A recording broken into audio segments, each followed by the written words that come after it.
Okay. So for anyone in the downtown community who doesn't know my behavior and why I'm acting the way I do, I'm extremely paranoid. Um, I was diagnosed with schizotypal personality disorder, but unfortunately, I think I was being severely damaged by my forensic psychiatrist who overprescribed me psychiatric medication.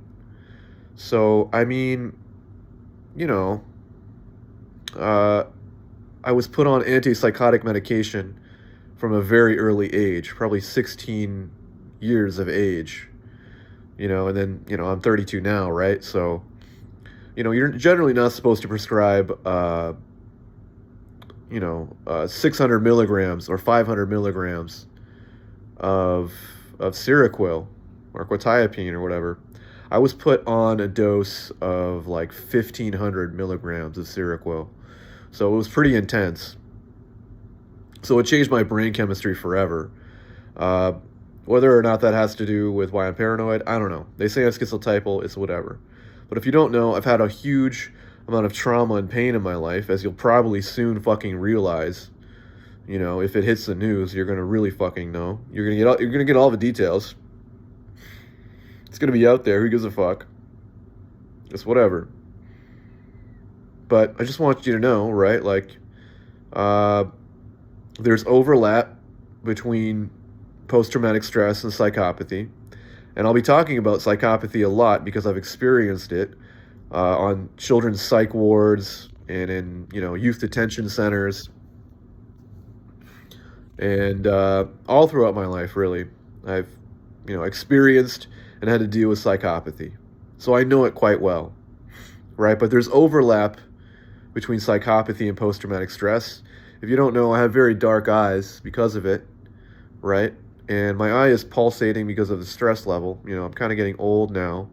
I'm 32, so I definitely want some love in my life now, right? You know, Before I am unable to have children and in effect be able to pass on my political power, uh, I think now's the time to try and find love in my life and redefine why the fuck I'm doing anything, like forever. So that's my thinking. But back to psychopathy. I don't have psychopathy, but I do have post traumatic stress disorder. And that goes into the whole conversation of, is there a difference between violence and psychopathy? Yes, there is actually. If you're violent, you could become an ideologue.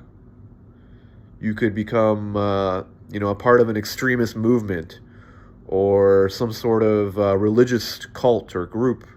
It can happen. People are violent for all kinds of reasons, and you can't have uh, a theory of politics without a theory of political violence. Okay? So I want you to know that, right? Why am I bringing this up? Because society is fucking psychopathic, and the rules of morality don't really work, in my opinion, how most people think it does. Now, are you responsible for your actions? Yes, you are. You're responsible for what you say and what you do and how you act. But the problem is that I think society is also limiting how moral people can be. I think society is creating the rules, right? I think this AI technology, I think that the way the world's going, now we live in a world of political theater. In a world of political theater, we live in a world of the politically absurd, and any level of violence can be justified against you if you rage against the machine. It's possible, right? As soon as you find police corruption, as soon as you see the undercover intelligence world, you're privy to it. You understand it. And as soon as you notice this demon in the background, now they're privy to dealing with you constantly because you see the illusion, right? You see the demons and the ghosts and the shadows in the background, and now they're playing mental manipulative games with you because now they're playing global politics. Canada has become a pretty much a backyard playground for, foreign governments, and of course, this is obviously having effect on the culture of our own Canadian intelligence agencies, along with dealing with the United States. Right? As soon as you notice it, now they're playing.